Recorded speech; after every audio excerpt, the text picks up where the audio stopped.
Mi futura suegra lloraba desconsolada, quejándose de que no tenía dónde vivir, pero acababa de vender por decisión propia su antigua casa de campo para mudarse a mi ático de recién casados. Al enterarme, rompí el compromiso al día siguiente, dejándola blanca como el papel. Había invertido casi $300.000, el fruto de toda mi juventud, los ahorros de sangre, sudor y lágrimas, para comprar el piso de mis sueños. Y justo fue ese mismo día cuando mi suegra anunció que se mudaba para tomar el control. Y la escritura de propiedad, nueva y reluciente, que sostenía en mis manos, mostraba cruelmente los nombres de mi prometido y de su madre. Me habían convertido de propietaria en una persona sin hogar, justo a las puertas de mi boda. Me quedé inmóvil en medio del amplio salón, mientras los abrasadores rayos del sol de mayo de 2025 en Chicago se filtraban por las ventanas de suelo a techo y bailaban sobre el brillante suelo de madera. El olor a pintura fresca de Benjamin Moore, mezclado con el intenso aroma de los armarios de roble hechos a medida, creaba una fragancia inconfundible. El olor de un hogar nuevo. El olor del logro con el que había soñado durante los 10 largos años que llevaba luchando en la ciudad. Mis manos temblorosas acariciaron con suavidad la superficie de la mesa de comedor hecha a medida, sintiendo bajo las yemas de los dedos el tacto frío, liso y pulido. Aquello no era solo un piso. Era mi sudor, mis lágrimas, mi juventud. Este ático de lujo, con vistas panorámicas al skyline del centro, estaba valorado en $500.000, una cifra que, cuando terminé la universidad, ni siquiera me habría atrevido a soñar. Recordé que, hacía 6 años, yo no era más que una contable junior. Por las mañanas, un sándwich de charcutería de $10. Por las noches, ramen instantáneo en mi diminuto y agobiante piso de alquiler en Albany Park. En las lluviosas primaveras del Medio Oeste, el techo tenía goteras. En los veranos húmedos, aquello era un horno insoportable. Por aquel entonces, me juré a mí misma que conseguiría un lugar digno al que llamar hogar. Un lugar del que mis padres, allá en su pequeño pueblo rural de Indiana, pudieran presumir ante sus vecinos cada vez que fueran a visitar a su hija. Para llegar hasta ese día, había sacrificado mucho. $200.000 era la cantidad que había ahorrado, céntimo a céntimo. Privándome de lujos, aceptando trabajo extra de asesoría fiscal por las noches hasta que me daba vueltas la cabeza. Pero esa cantidad no bastaba. Lo recuerdo como si hubiera sido ayer, el día en que volví a mi pueblo para pedirles consejo a mis padres sobre la compra de la vivienda. Mi padre, un hombre que se había pasado la vida trabajando la tierra con las manos endurecidas y agrietadas, entró en silencio en su dormitorio. Del fondo de un viejo arcón de cedro sacó un sobre grueso, cuidadosamente envuelto en plástico. Lo abrió con manos temblorosas y me entregó una libreta de ahorros del Chase Bank con un saldo de $50.000. Mi padre me miró con unos ojos nublados por la edad, pero llenos de amor. Me dijo que lo cogiera para ayudar con la entrada. Dijo que era el dinero de jubilación de él y de mamá, pero que todavía estaban fuertes, que con un poco de estofado casero y pan podrían seguir tirando. Tú lo tienes más difícil en la ciudad, cariño. Necesitas un hogar donde asentarte. Mi madre, sentada a su lado y con los ojos enrojecidos, puso en mi mano varias joyas antiguas de oro que había conservado desde su juventud. Sostener ese dinero era como cargar con una tonelada. No era dinero. Era la carne y la sangre, toda una vida de sacrificio que mis padres estaban haciendo por mí. Me prometí que ese hogar sería el lugar donde cuidaría de mis padres en su vejez, para compensar todos sus sacrificios silenciosos. Para los $250.000 restantes, decidí pedir una hipoteca. Con mi sueldo actual como directora senior de contabilidad y mis ingresos extra, estaba segura de que podría asumirlo. El préstamo iría a nombre de los dos para facilitar el papeleo, pero yo pagaría la inmensa mayoría de la hipoteca mensual.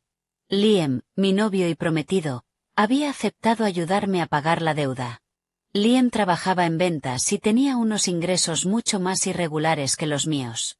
Pero era un buen hombre, trabajador. Llevábamos 3 años juntos. Nuestras familias ya se conocían, y solo estábamos esperando elegir una buena fecha para la boda. Este piso era el nido de futuro que estábamos construyendo juntos. Salí al balcón. El viento que llegaba desde el lago Michigan soplaba con fuerza, cortando el calor sofocante. A lo lejos, los rascacielos brillaban bajo el sol. El tráfico en Lake Shore Drive fluía sin descanso. Respiré hondo, sintiendo cómo se me llenaba el pecho de felicidad. Desde ese momento, oficialmente era propietaria en Chicago, ya no tendría que soportar una vida nómada, ni el miedo constante a que un casero subiera el alquiler o vendiera el edificio de repente. Imaginé la escena en el futuro. Cada tarde, al salir del trabajo, iría a la cocina a preparar comidas deliciosas. Liam me ayudaría a recoger. La risa llenaría la casa. Los fines de semana, traería a mis padres.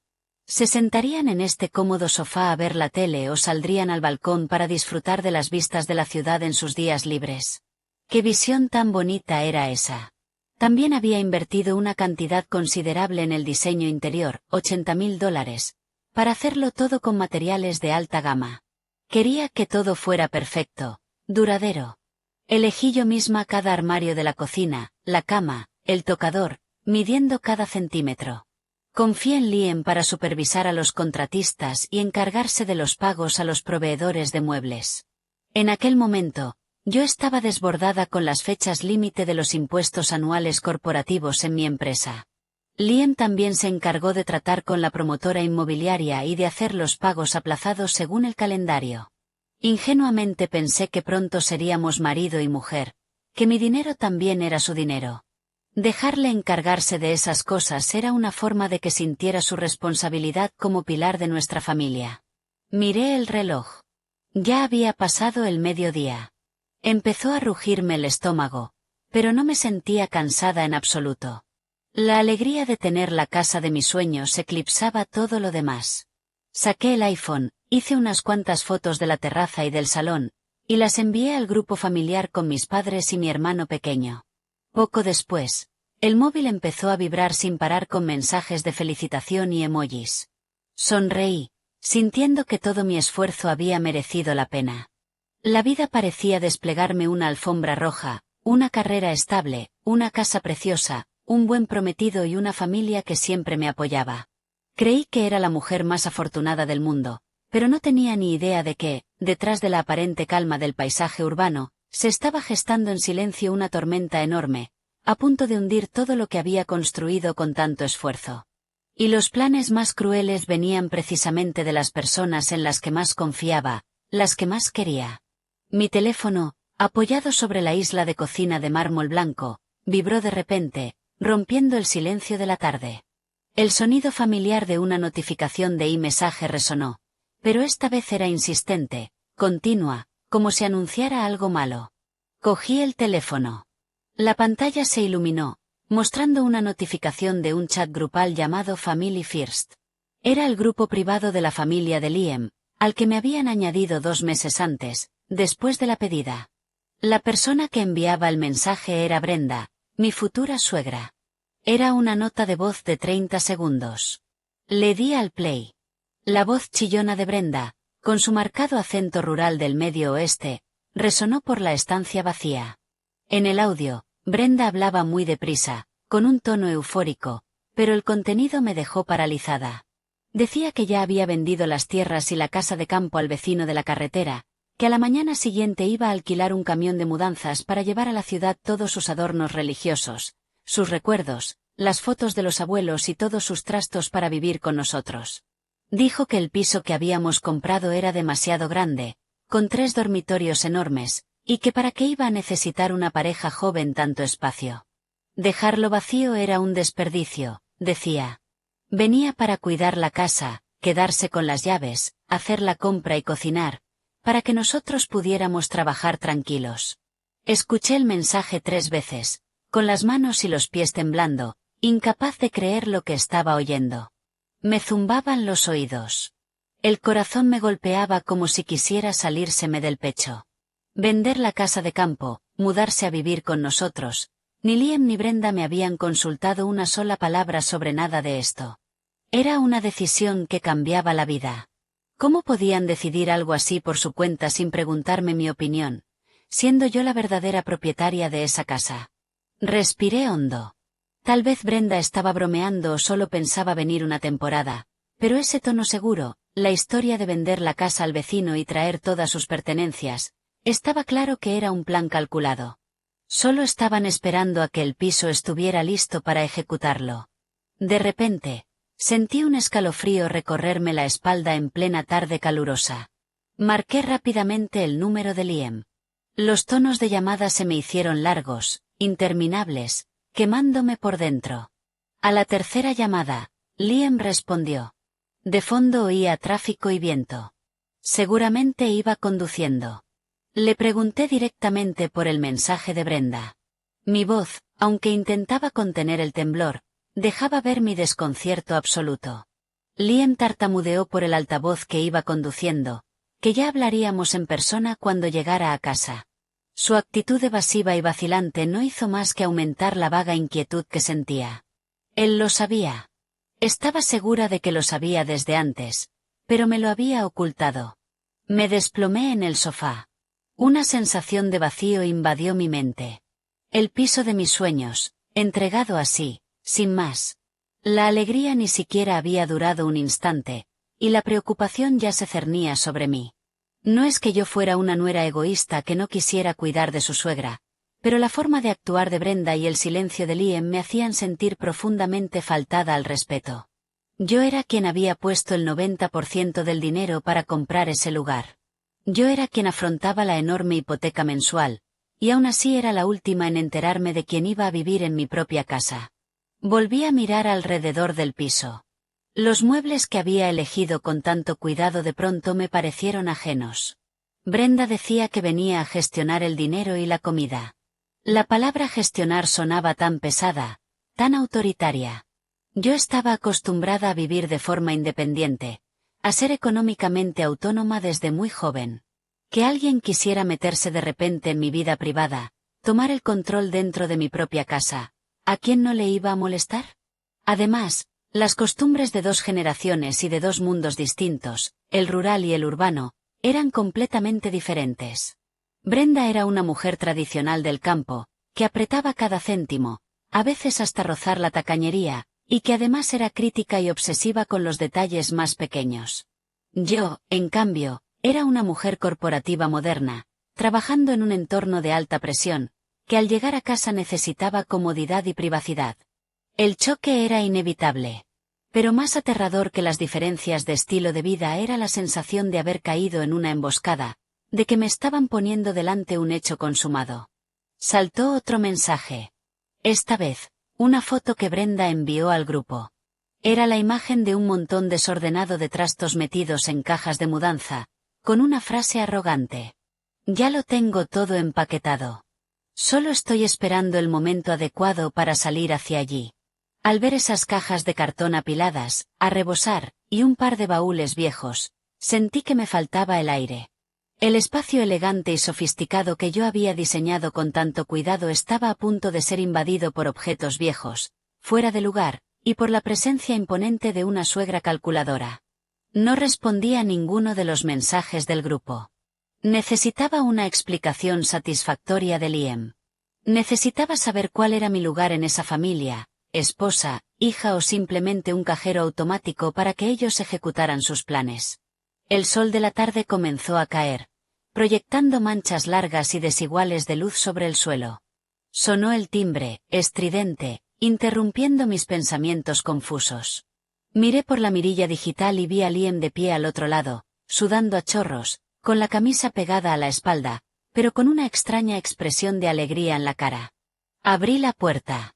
Liam entró, trayendo consigo el calor sofocante del pasillo. Mientras se quitaba los zapatos, sonrió y dijo: «Vaya, aquí dentro el aire acondicionado se está de maravilla, Chloe. Y mira esas vistas, de verdad que valen lo que ha costado».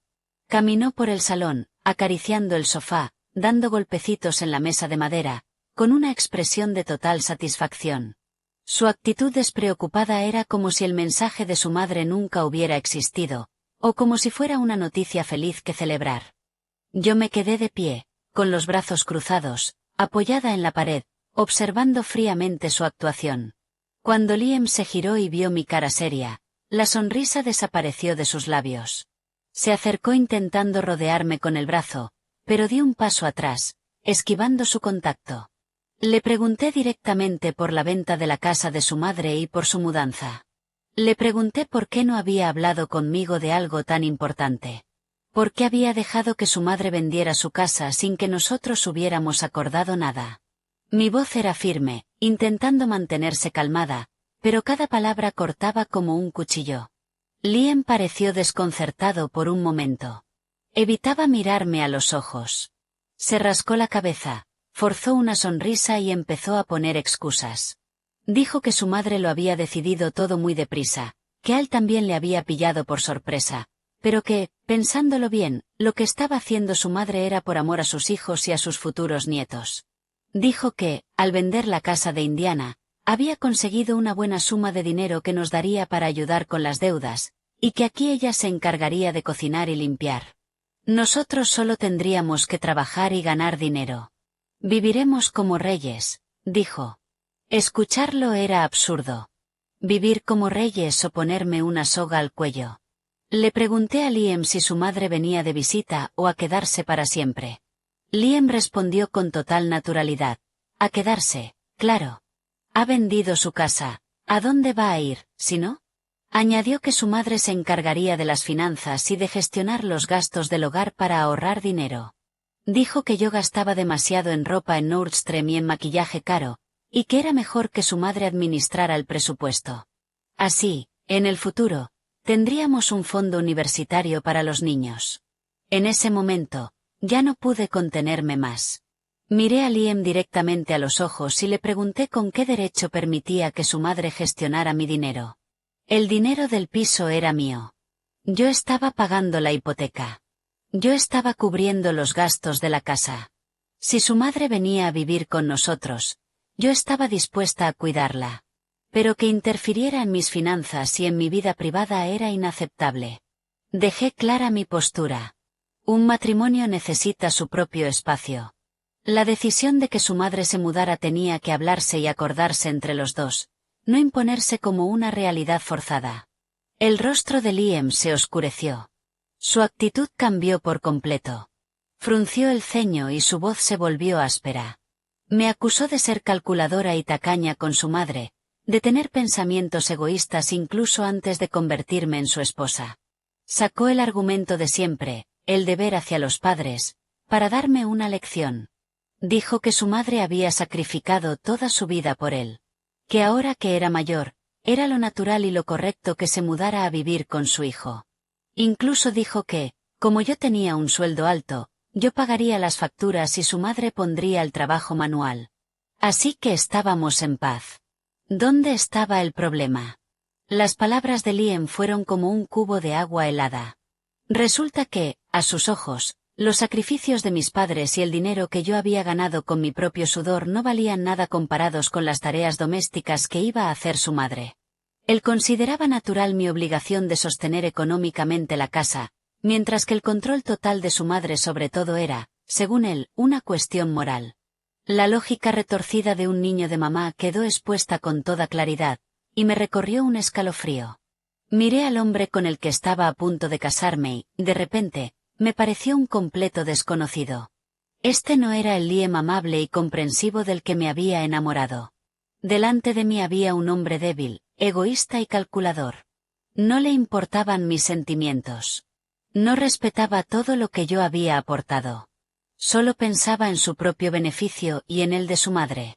Le pregunté a Liam qué pensaba hacer su madre con el dinero de la venta de su casa. Liam tartamudeó un poco y luego dijo que su madre se lo quedaría para sus cosas, que solo lo usaría en caso de una emergencia extrema. Entonces, todo quedó claro. Yo compraba el piso. Yo pagaba las deudas. Pero su madre se mudaba, tomaba el control y, además, se quedaba para ella el dinero de la venta de su casa. Un cálculo tan frío y astuto que rozaba la crueldad. La discusión llegó a un punto muerto. Liam se fue hecho una furia al dormitorio y dio un portazo, dejándome sola en el salón. El sol de la tarde ya se había puesto por completo, sumiendo la estancia en sombras. Me senté en el suelo frío. Y las lágrimas empezaron a caer. No lloraba por el dinero, sino por la traición a mi confianza. Empecé a dudar de este matrimonio. ¿Sería el amor lo bastante fuerte como para superar estos mezquinos cálculos materiales, o yo había sido solo una peón en su plan desde el principio? En la oscuridad, recordé las advertencias de mis amigas sobre las familias políticas interesadas. Yo siempre las había ignorado, convencida de que Liam era distinto. Pero ahora, cada gesto, cada palabra de Liam encajaba como una pieza de un puzzle, revelando poco a poco una imagen deformada y horrible de la realidad. Sabía que aquella iba a ser una noche larga, sin pegar ojo. Esa noche, permanecí despierta sobre el colchón nuevo y firme, mirando al techo de pladur. A mi lado, Liam ya roncaba, un ronquido despreocupado que parecía burlarse de la ansiedad que me daba vueltas por dentro. Ser contable certificada había forjado en mí un carácter analítico, especialmente sensible a los números y a los riesgos. Cualquier incoherencia en el flujo de dinero o en un proceso hacía saltar todas mis alarmas, y aquella noche esas alarmas estaban ensordeciéndome. Reconstruí mentalmente todo el proceso de compra de la casa, desde el depósito inicial, la firma del contrato de compraventa, hasta los pagos aplazados, y por último, el cierre y la escritura de propiedad. Y de pronto me golpeó la realidad. Me di cuenta de que había una brecha fatal que, por exceso de confianza y por estar saturada de trabajo, yo había pasado por alto. Cada vez que vencía un plazo para pagar a la promotora, yo le transfería el dinero a Liam para que le entregara el cheque bancario. La razón era que el límite diario de transferencias online de mi banco era restringido. Ir en persona al banco era imposible, porque no podía ausentarme en plena locura de la temporada fiscal. Liam siempre se ofrecía voluntario para hacerlo. Decía que, como comercial, tenía un horario flexible y que le venía de paso. Yo confié en él ciegamente. Aún conservaba los mensajes de confirmación de las transferencias. Los conceptos estaban clarísimos. Transferencia. Pago del piso 1. Pago 2. Pero la persona que trataba directamente con la promotora, la que recibía los justificantes de pago, era Liam. Lo más sospechoso fue el día en que firmamos el contrato inicial de compraventa. Liam me dijo que le había surgido un viaje inesperado de trabajo a Denver y que no llegaría a tiempo para firmar conmigo. Me aseguró que ya había hablado con un contacto de la promotora para firmar antes o buscar una solución y así no retrasar el proceso. Tú solo preocúpate por el dinero, me dijo. En ese momento me pareció un poco raro, pero la explicación de Liam fue muy convincente. Además, yo estaba ahogada entre declaraciones de impuestos, así que lo acepté. Luego, hace 2 meses, cuando llegó el momento de formalizar la escritura y el título de propiedad en el cierre, Liam volvió a ofrecerse para encargarse del papeleo. Dijo que todo aquello burocrático era un fastidio, que hacía demasiado calor fuera, y que era mejor que un hombre como él hiciera cola mientras yo me quedaba fresca en mi oficina corporativa con aire acondicionado ganando un dineral. Qué enternecida me sentí entonces por su supuesta consideración.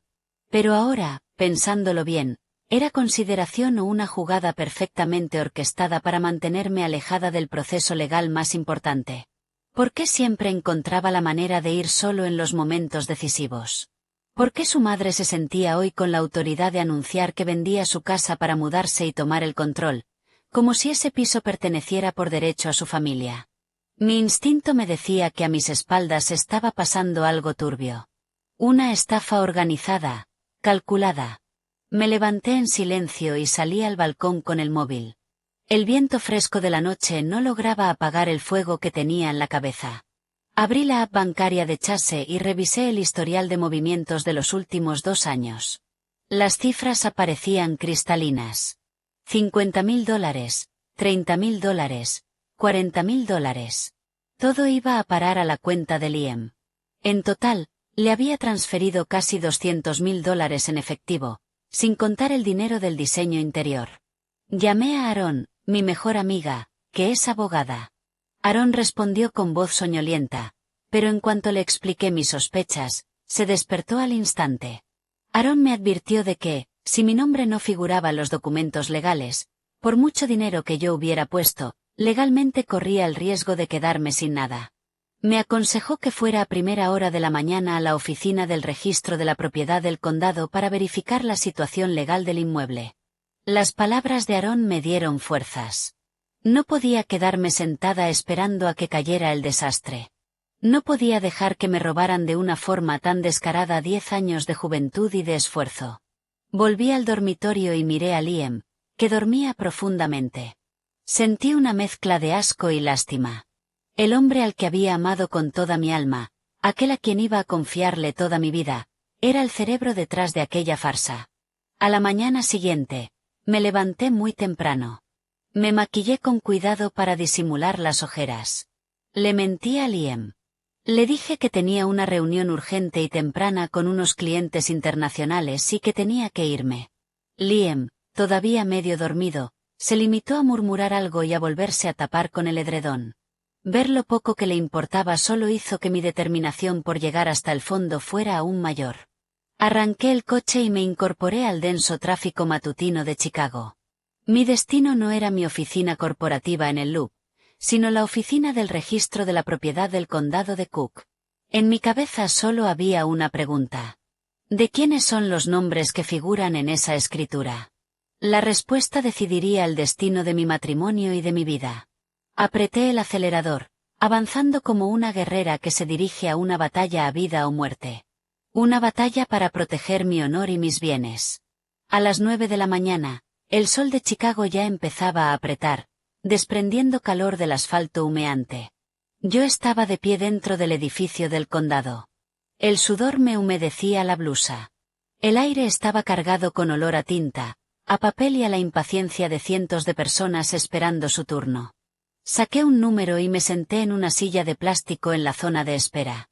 Una voz monótona y fría iba anunciando números por megafonía. Número 205, ventanilla 4.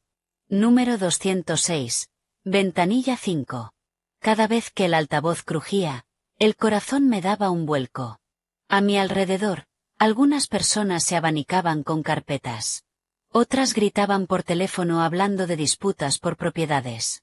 Aquella escena caótica y sofocante solo aumentaba mi tensión. Miré fijamente el papelito que tenía en la mano, número 215. Me quedaban casi 10 números por delante. El tiempo pasaba con una lentitud desesperante. Apreté con fuerza el asa del bolso. Dentro llevaba el carné de conducir y una fotocopia del contrato inicial de compraventa, la única prueba frágil que me vinculaba a aquella casa. Por fin, mi número apareció en la pantalla. Caminé deprisa hasta la ventanilla 3, donde una empleada joven con gafas de montura gruesa tecleaba frenéticamente en su ordenador. Le expliqué lo que necesitaba. Quería una copia del registro de la propiedad y de la escritura del piso que había comprado, diciendo que necesitaba verificar la situación legal. La empleada me miró por encima de las gafas, me entregó un formulario para rellenar y me señaló la caja para pagar las tasas de tramitación. La burocracia era tediosa, pero en aquel momento yo actuaba de forma mecánica, como un robot programado. Después de pagar, volví a entregar el recibo y esperé la impresión de los documentos. Aquellos 15 minutos de espera me parecieron un siglo. Mi mente imaginaba todo tipo de escenarios. Si mi nombre aparecía en la escritura, volvería. Le pediría perdón a Liam por haber dudado de él y buscaría la forma de hacer las paces con mi suegra. Pero si no estaba, no me atrevía a pensar más allá. Temía que la verdad en crudo me destrozara el corazón. Chloe Davis, recoja sus documentos.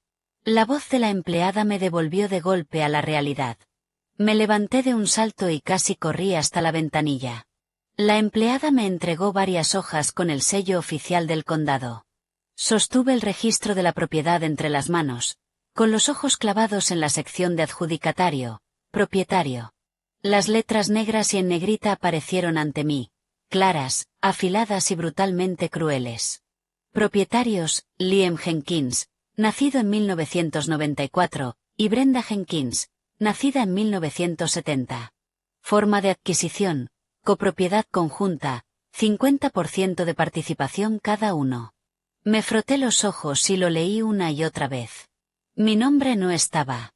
En ninguna parte de aquellos papeles aparecía el nombre de Chloe Davis. Solo Liam y su madre. Madre e hijo, copropietarios de la vivienda que yo había pagado en un 90% con mi sangre, sudor y lágrimas. El mundo se derrumbó a mis pies. Me zumbaban los oídos. Los sonidos a mi alrededor se volvieron lejanos, apagados. Di unos pasos hacia atrás tambaleándome y tuve que apoyarme en el mostrador para no caerme. Un sabor amargo a traición me subió por la garganta, oprimiéndome el pecho hasta dejarme sin aire. Así que todo había sido una farsa, una obra perfectamente montada por el hombre al que amaba y por su madre. Se habían aprovechado de mi confianza, de mi amor y de mi falta de tiempo para llevar a cabo esa estafa monumental. Liam, siempre encontrando excusas para encargarse solo del papeleo. Liam, diciéndome que me limitara a transferirle el dinero y a no preocuparme. La madre de Liam, vendiendo su casa para mudarse. Ahora todas las piezas encajaban formando una imagen asquerosa de la verdad.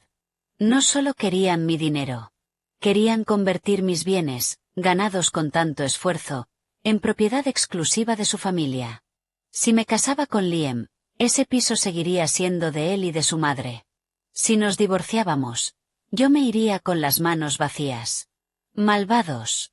Absolutamente malvados. Apreté el registro de la propiedad con fuerza en la mano. El papel se arrugó bajo la presión de mis dedos temblorosos, llenos de rabia. No lloré. El dolor era tan inmenso que había consumido hasta la última lágrima de debilidad. En su lugar, una llama de odio puro se encendió violentamente dentro de mí. Salí del edificio del condado. El sol del mediodía brillaba con tanta fuerza que parecía querer abrasar toda la ciudad, pero mi corazón ardía aún más que el sol. No volví a la oficina, ni tampoco fui a casa. Me detuve en una cafetería cercana. Pedí un café negro con hielo, sin azúcar. El sabor amargo me ayudó a despejar la mente. Saqué el móvil. Le hice una foto a la escritura y se la envié a Aaron. Después abrí mi aplicación bancaria y empecé a descargar todos los justificantes de transferencia de los últimos años. No iba a montar un escándalo. No iba a gritar ni a llorar. Soy una profesional de las finanzas. Yo hablo con números, con pruebas y con la ley. Esta guerra no había hecho más que empezar. Iba a recuperar hasta el último céntimo de lo que era mío. Y el precio que pagaría la familia de Liam por esta traición sería muchísimo más alto de lo que podían imaginar. Respiré hondo, alcé la barbilla y observé el tráfico bullicioso.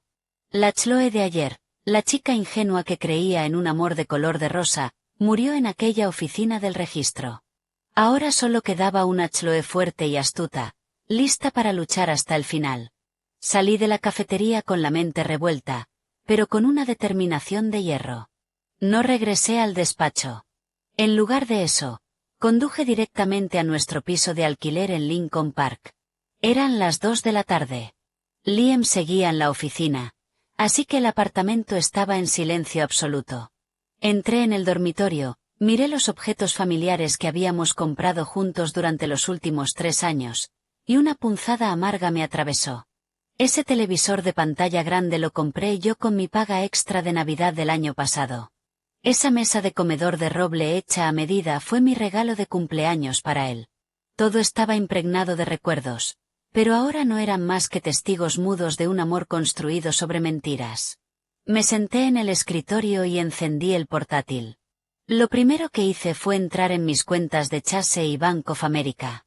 Como contable certificada, tengo la costumbre de llevar mis finanzas con un rigor extremo, pero jamás imaginé que utilizaría mis habilidades profesionales para hundir a mi prometido. Seleccioné un rango de fechas de 2 años atrás, cuando empezamos a pensar en comprar una vivienda. Exporté todo el historial de movimientos a una hoja de Excel. La pantalla se llenó de datos. Empecé a filtrar las filas por beneficiario. Liam Jenkins. Liam Jenkins. Los resultados me helaron la sangre. Apareció una larga lista de transferencias claramente visibles. 15 de junio de 2024. Transferencia de $100.000. Concepto. Transferencia de Chloe a Liam. Señal. Piso en el centro. 20 de agosto de 2024. Transferencia de $150.000. Concepto. Transferencia de Chloe. Pago 1 y parte del 2 a la promotora. 10 de mayo de 2025. Transferencia de $80.000. Concepto. Pago a los contratistas del diseño interior. Lo sumé todo. Un total de $280.000 en efectivo, incluidos los $50.000 de mis padres que transferí directamente a Liam para pagar la casa y los muebles. Y eso sin contar otros gastos menores, como las cuotas de la comunidad o los impuestos sobre la propiedad, que también le había transferido a él. Abrí mensaje en mi Mac y sincronicé todos mis mensajes. Hice capturas de pantalla de las conversaciones entre Liam y yo. Hazme la transferencia. De todas formas paso por la oficina de la promotora. Yo entrego el cheque bancario y así queda resuelto. Mensaje de Liam del 20 de agosto. Mamá dice que, por ahora, pongamos mi nombre como representante y que, cuando nos casemos, ya lo unificaremos todo como bienes conjuntos. No te preocupes. Somos familia. Mensaje de Liam cuando le pregunté por el papeleo del título de propiedad a principios de este año. Entonces, leí aquellos mensajes con confianza absoluta y con un amor inmenso. Ahora, al releerlos, solo veía cálculo frío. Había preparado el terreno, aprovechándose de mi ingenuidad y de mi falta de tiempo para robarme legalmente mis bienes, paso a paso. Esos mensajes, junto con los extractos bancarios, eran una prueba irrefutable de que el dinero de la casa era mío, independientemente de a nombre de quien estuviera la escritura. Llamé a Aaron. Aaron es abogada litigante en el ámbito civil, especializada en derecho de familia y de propiedad, y mi mejor amiga desde la universidad. Contestó de inmediato. Le resumí todo, intentando mantener la voz firme para no derrumbarme. Al oírme, su tono se volvió totalmente serio y cortante. Aaron me dijo que mantuviera la calma y que aún no alertara a Liam. Me indicó que reuniera todos los PDF de los extractos bancarios, las capturas de pantalla y la copia del contrato original de compraventa que había guardado, y que se lo enviara inmediatamente por un enlace seguro. Aaron insistió en que, en las demandas civiles, rastrear el flujo del dinero es fundamental. El tribunal juzgaría en función de la aportación económica real, no solo por los nombres que figuran en una escritura. Escuchar a Aaron me dio un pequeño alivio. Me senté allí y empecé a clasificar, resaltando cada transferencia y anotando con claridad la fecha y el motivo. Trabajé como una máquina, apartando cualquier sentimiento de tristeza. Me repetí a mí misma que llorar ahora no solucionaría nada. El traidor no se arrepentiría por mis lágrimas. Solo la ley, solo la justicia, podían castigarlos y devolverme lo que legítimamente era mío. El sol empezó a ponerse, proyectando una luz dorada y pálida a través de la ventana. Miré la hora. Eran las 5 de la tarde. Liam estaba a punto de salir del trabajo. Tenía que terminarlo todo antes de que pusiera un pie en el apartamento. Guardé todos los archivos en una memoria USB. Subí una copia de seguridad a mi Google Drive personal y se lo envié todo por correo a Aaron. Borré el historial del navegador y apagué el portátil. La habitación volvió a su silencio habitual, pero dentro de mí se estaba formando un huracán. Aquellos extractos bancarios, fríos e impersonales, se habían convertido en mi arma más afilada. Sabían hablar, y contarían la verdad más cruda sobre la verdadera cara de la familia de Liam, ante el tribunal de la conciencia y ante el tribunal de la ley. A las 7 de la tarde, Liam llegó a casa. Mantuvo su falsa actitud alegre de siempre, preguntando si ya había cenado y cómo me había ido en el trabajo. Ver esa sonrisa en su cara me revolvía el estómago. Puse como excusa que tenía migraña, que estaba agotada por el estrés del trabajo y que solo quería acostarme temprano sin cenar. Liam no sospechó nada. Incluso hizo el papel de atento, diciéndome que descansara, que él se prepararía algo para cenar. Me tumbé en la cama de cara a la pared, escuchando a Liam moverse en la cocina y el sonido de la televisión en el salón. Cada ruido era como una aguja clavándoseme en los oídos. Cerré los ojos, pero no podía dormir. Tenía la mente acelerada, planeando cada uno de mis siguientes movimientos. No podía quedarme en ese apartamento ni un segundo más. La idea de ver la cara de Liam todos los días, de fingir felicidad con el hombre que me había estafado, me resultaba repulsiva. A medianoche, Los ronquidos de Liam resonaban rítmicamente al otro lado de la cama. El resplandor amarillento de las farolas se filtraba por las persianas, iluminando el rostro dormido del hombre al que una vez amé. Dormido parecía tan inofensivo, pero quién sabía qué alma oscura se escondía detrás de esa apariencia. Me levanté de la cama en silencio, dejando la puerta del dormitorio entreabierta. Empecé mi mudanza a oscuras. No encendí ninguna luz. Solo usé la pantalla del móvil para guiarme. Abrí el armario y saqué la maleta grande y rígida que usaba para mis viajes de trabajo. Solo metí lo imprescindible y las cosas de valor para mí. Primero, el joyero con el oro antiguo que mi madre me dio por el compromiso y un collar de mi graduación universitaria.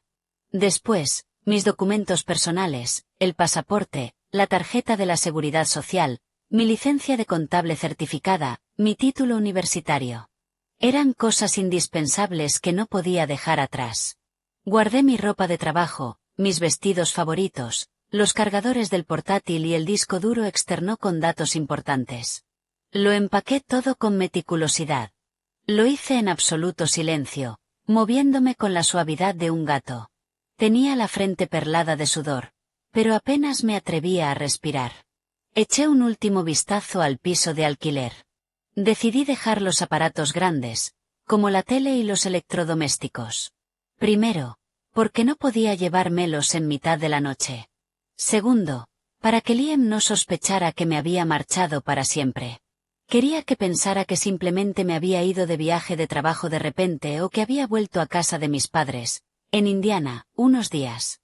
Mi desaparición repentina sería el primer golpe psicológico que le asestaría. A las 3 de la madrugada, la maleta ya estaba cerrada. Me puse ropa cómoda, me colgué la mochila al hombro y, arrastrando la maleta, salí sigilosamente por la puerta principal. El clic del cerrojo sonó suavemente en el silencio de la noche, y me hizo dar un vuelco el corazón. Miré una última vez hacia el dormitorio. Adiós, Liam. Adiós a mi pasado ingenuo. Desde este momento, entre nosotros ya no queda nada. Saqué mi SUV del garaje y metí la maleta en el maletero. El viento frío de la noche de Chicago me golpeó la cara, pero sentí una ligereza increíble. La sensación de asfixia que me había aplastado durante las últimas 24 horas desapareció, sustituida por una sensación de liberación. Arranqué el motor. El zumbido grave rompió el silencio del callejón. Me lancé a la noche, incorporándome a la primera 65 en dirección sur hacia Indiana, rumbo a la querida casa de mis padres. Las calles de Chicago a las 3 de la madrugada estaban desiertas, salpicadas solo por algunos camiones de reparto y barredoras. Conduje llorando. Las lágrimas me corrían por las mejillas, empañándome la vista. Lloré por mis 3 años de amor de juventud, por la confianza rota, por mi propia estupidez. Pero esa sería la última vez que lloraría por ese hombre despreciable.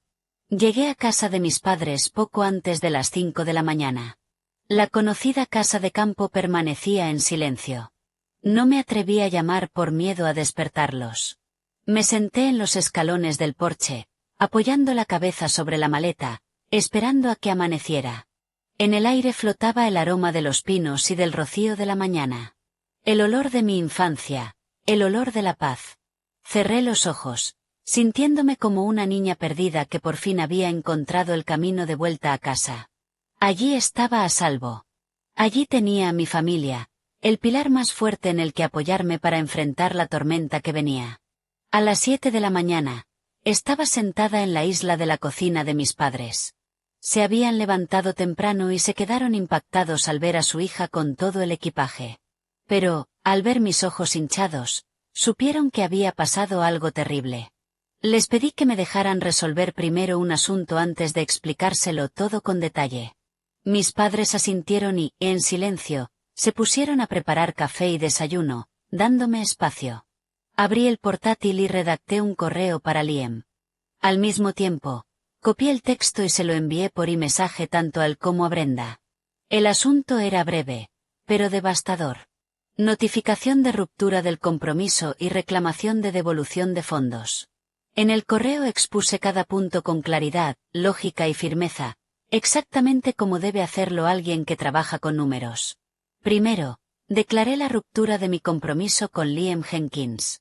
El motivo que indiqué fue la manipulación fraudulenta de los títulos de propiedad y la absoluta falta de respeto hacia mí. Dejé claro que ya no existía ningún vínculo emocional entre nosotros. Segundo, adjunté un PDF del registro de la propiedad que había sacado del condado el día anterior. El documento mostraba con claridad los nombres de Liam Jenkins y Brenda Jenkins en la escritura. Era una prueba irrefutable de su engaño. Tercero, adjunté la hoja de Excel con el desglose detallado de todas las transferencias que le había hecho a Liam para la compra del piso y del mobiliario. El capital principal ascendía a $280.000. Sumando el coste de oportunidad y los intereses bancarios calculados a los tipos estándar de depósito durante los 2 últimos años, la cantidad que exigía que me devolvieran era de $300.000.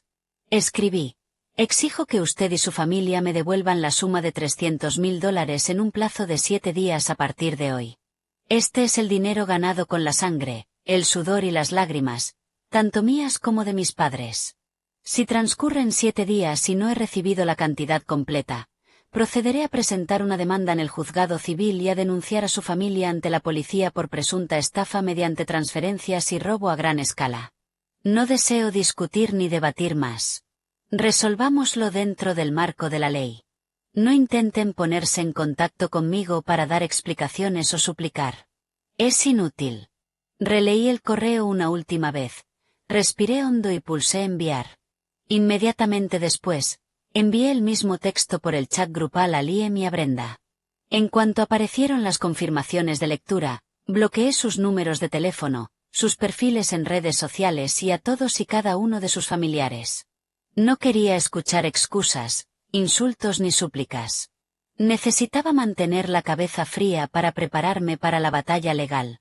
Mi teléfono sonó desde un número desconocido. Sabía perfectamente que era Liam usando un número desechable o el teléfono de otra persona. Apagué el móvil, saqué la tarjeta SIM y la cambié por una nueva de prepago que había comprado en una gasolinera de camino. A partir de ese momento, solo podrían localizarme las personas que de verdad importaban. Me imaginé la escena caótica en el apartamento de Liam en ese mismo instante. Seguramente Brenda estaba gritando y maldiciendo con todas sus fuerzas. Y Liam, probablemente, estaba entrando en pánico al darse cuenta de que yo tenía todos los recibos en la mano y de que mi decisión era definitiva. Pensaron que yo era una presa fácil, una oveja a la que podían esquilar simplemente poniendo la escritura a su nombre y que ahí acabaría todo. Pero estaban muy equivocados. Cuando una oveja se ve acorralada, puede convertirse en león para defenderse. Cerré el portátil sintiendo como se me quitaba un peso enorme de encima, aunque sabía que el camino para recuperar mi dinero sería brutal. Al menos, ya había declarado oficialmente la guerra. Ya no era una víctima pasiva. Era la demandante que exigía justicia. El delicioso olor de un asado casero se extendía desde los fogones. Mi madre apareció con un cuenco humeante y lo dejó delante de mí. Come, cariño. Come para tener fuerzas para luchar. Aunque el cielo se desplome, papá y mamá están aquí para sostenerte. Las palabras de mi madre hicieron que se me llenaran otra vez los ojos de lágrimas, pero esta vez eran lágrimas de gratitud. Cogí la cuchara, probé el caldo espeso y sentí su calor reconfortante. Tenía razón. Tenía que comer. Tenía que vivir bien y mantenerme fuerte, porque no estaba sola en esta lucha. El desayuno de aquella mañana en casa de mis padres transcurrió en un ambiente solemne, pero extrañamente cálido. Mientras comía, les conté toda la historia de principio a fin. No les oculté ni un solo detalle, desde la intención de Brenda de mudarse, hasta la escritura puesta a nombre de madre e hijo, pasando por mi decisión de cancelar la boda y exigir que me devolvieran el dinero. También le enseñé a mi padre la carpeta con los extractos bancarios y el registro de la propiedad. Mi padre se puso las gafas de lectura y examinó los papeles con atención. No dijo ni una sola palabra mientras yo hablaba. Solo vi cómo se le fruncían las cejas grises. Su rostro curtido por la vida se endureció con una furia silenciosa. Mi padre es un hombre que ha vivido toda su vida con honestidad y principios. Seguramente no podía imaginar que existiera gente tan descaradamente fraudulenta, y mucho menos en algo tan serio como un matrimonio. Cuando terminé de hablar, mi madre, sentada a mi lado, lloraba en silencio. Me apretó la mano con fuerza. Su mano, fina y cálida, me transmitió su fortaleza. Dijo con amargura: «Pobrecita mía, qué mala suerte has tenido. Yo creía que habías encontrado una buena pareja, y resulta que te habías metido en una guarida de ladrones». Mi padre se quitó las gafas y las dejó con suavidad sobre la encimera. Me miró fijamente, sin el más mínimo reproche. Yo temía que me regañara por haber sido ingenua, por haber confiado ciegamente. Pero no. Solo pronunció una frase firme: «Hiciste lo correcto. Cuanto antes cortes los lazos con esa gente, mejor. Con personas tan retorcidas, si te hubieras casado con él, habrías sufrido toda la vida. Habría sido un infierno». Mi padre dio un sorbo a su café negro. Su voz se volvió más grave. «El dinero perdido se puede recuperar, pero la dignidad perdida no vuelve jamás. Considéralo la matrícula de la escuela de la vida. Una matrícula bastante cara, sí, pero te ha enseñado a ver a las personas tal y como son de verdad». Luego se levantó, fue a su dormitorio y volvió con los extractos de su plan de jubilación y un fajo de dinero de emergencia. Lo dejó delante de mí. «Tu madre y yo ya somos mayores. Lo ahorré durante años en la fábrica. Cógelo para contratar a un abogado. Al mejor que puedas encontrar en Chicago. Llévalos a juicio hasta el final. No solo por el dinero, sino para darle a esa familia una lección moral. No podemos permitir que la maldad y el engaño se vayan de rositas». Miré los papeles de jubilación de mi padre con el corazón encogido. Ese era el dinero para sus facturas médicas, para sus años de vejez. ¿Cómo iba a aceptarlo? Empujé los papeles de vuelta hacia él, negando con la cabeza.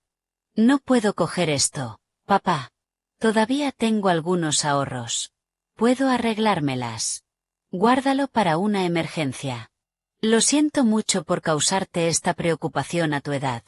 Mi padre, frunciendo el ceño, volvió a empujar los papeles hacia mis manos. «Cógelo. Tu madre y yo estamos bien. Con sopa y pan tiramos perfectamente. Tú estás en una situación difícil. Si no te ayudamos nosotros, ¿quién lo hará? La familia está para apoyarse en tormentas como esta. No me hagas enfadar». Al oír eso, ya no me atreví a negarme. Cogí la carpeta mientras las lágrimas me rodaban por las mejillas. En aquella humilde casa de campo, el único bien verdaderamente valioso era el amor inmenso de mis padres. Un contraste total con aquel ático de lujo, frío, lleno de cálculos y de engaño. Me di cuenta de que el valor de un hogar no está en los muebles caros ni en las vistas del skyline, sino en las personas que viven dentro. Mi madre me secó las lágrimas y me dio unas palmaditas en el hombro. «Ya está bien. No más llantos. Mientras hay vida, hay esperanza. Mi hija es fuerte y valiente. Si pierdes esto, construirás algo aún más grande y mejor. Lo importante es que escapaste de esa trampa. Esta noche voy a prepararte ese pastel de pollo que tanto te gusta, ¿vale?» La cena familiar de aquel día estuvo bañada en lágrimas, pero también llena de risas y de fe.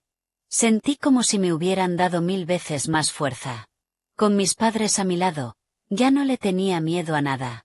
Por muy feroz que fuera la tormenta ahí fuera, la puerta de esa casa siempre estaría abierta para recibirme, protegerme y quererme sin condiciones. Con ese pilar tan sólido, estaba lista para la brutal batalla legal que tenía por delante. 2 días después de enviar mi ultimátum, no hubo ni una palabra de Liam sobre devolver el dinero. Sin embargo, lanzaron una campaña de contraataque vil en redes sociales, justo como Aaron, mi abogada, y yo habíamos anticipado. Aquella tarde, mientras revisaba el expediente con Aaron por Zoom, mi móvil empezó a estallar con notificaciones de Facebook. Amigos y antiguos compañeros de trabajo no dejaban de enviarme enlaces raros. La curiosidad pudo más que yo y entré en uno. Era un vídeo de TikTok que se estaba haciendo viral, con millones de visualizaciones y decenas de miles de comentarios. En el vídeo, Brenda estaba sentada en el suelo delante del nuevo ático, con aspecto lamentable, el pelo revuelto y llorando lágrimas de cocodrilo. Lloraba y se quejaba haciéndose completamente la víctima. Afirmaba que su futura nuera era una elitista de ciudad que, solo por tener un poco de dinero, despreciaba a la humilde familia campesina de su prometido. Contaba una historia en la que yo la había convencido con buenas palabras para que vendiera su casa de campo y juntara el dinero para el piso, prometiéndole que cuidaría de ella en su vejez. Pero que, una vez vendida la casa y entregado el dinero, yo había cambiado de idea, roto el compromiso y los había echado, dejándola sin hogar y obligada a vivir de la caridad. No mencionó ni una sola palabra sobre a nombre de quien estaba realmente la escritura, ni sobre los cientos de miles de dólares que yo había aportado. Se centró por completo en atacar mi reputación, pintándose a sí misma como una pobre e inocente madre de campo, engañada por una chica corporativa de ciudad, codiciosa y calculadora. En los comentarios, internautas que no sabían la verdad se lanzaban sobre mí con insultos. La sección se llenó de comentarios crueles y ofensivos. Las mujeres modernas no tienen vergüenza. Parece tan dulce, pero tiene el corazón de una serpiente. Canceladla. Gente así debería estar en la cárcel. Algunos incluso habían encontrado mis perfiles personales de LinkedIn y Facebook, publicando mi foto con frases difamatorias. Estafadora. Desalmada. El corazón me latía con fuerza, y las manos me temblaban de rabia. No podía creer que tuvieran la desvergüenza de darle la vuelta a la historia de ese modo. Estaban utilizando la opinión pública como arma para presionarme, para obligarme a ceder o a llegar a un acuerdo. Era una táctica muy común hoy en día, hacerse la víctima para cosechar simpatía en Internet. Aarón, que estaba viendo el vídeo desde su lado de la videollamada, negó con la cabeza. Tranquila. No te enfades, Chloe. Cuanto más hagan esto, más se perjudican ellos mismos. Esto es un caso de manual de difamación y calumnias. Vamos a conservar inmediatamente toda esta prueba digital. Aunque Aarón intentó tranquilizarme, no pude evitar sentir ansiedad. El poder de la turba de Internet da muchísimo miedo. Si no detenía aquello a tiempo, mi reputación y mi carrera quedarían gravemente dañadas. Me aterraba la idea de entrar mañana en la oficina corporativa y que todo el mundo me mirara con asco. Mi móvil volvió a vibrar. Esta vez era un SMS de un número desconocido. El mensaje era corto, pero amenazante. Si sabes lo que te conviene, retira la demanda y déjanos en paz. Si no, haré que te despidan y no podrás volver a dar la cara en Chicago. Sabía que era Liam. Su verdadera cara había quedado totalmente al descubierto. Ya no era el prometido dócil y amable, sino un matón de segunda. Respiré hondo, intentando calmarme. Miré a Aarón en la pantalla con determinación. Aarón, adelante con la preservación de la prueba. No tengo miedo.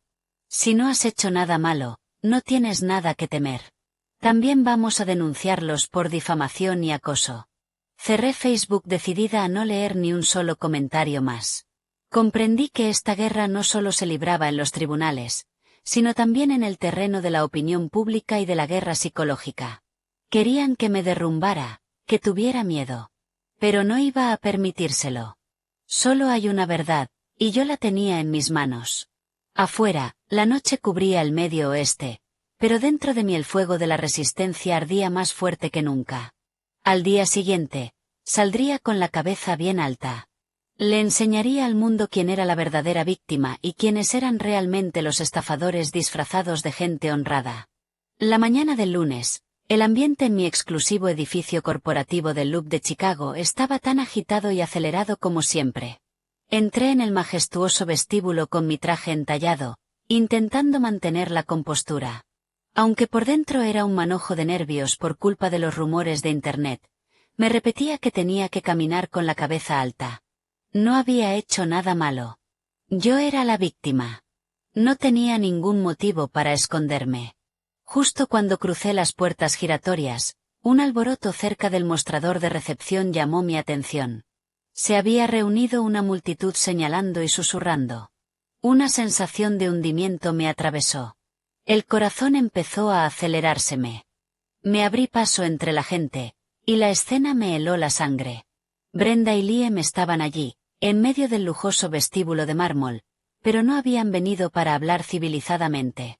Sostenían una cartulina blanca con letras rojas pintadas a mano.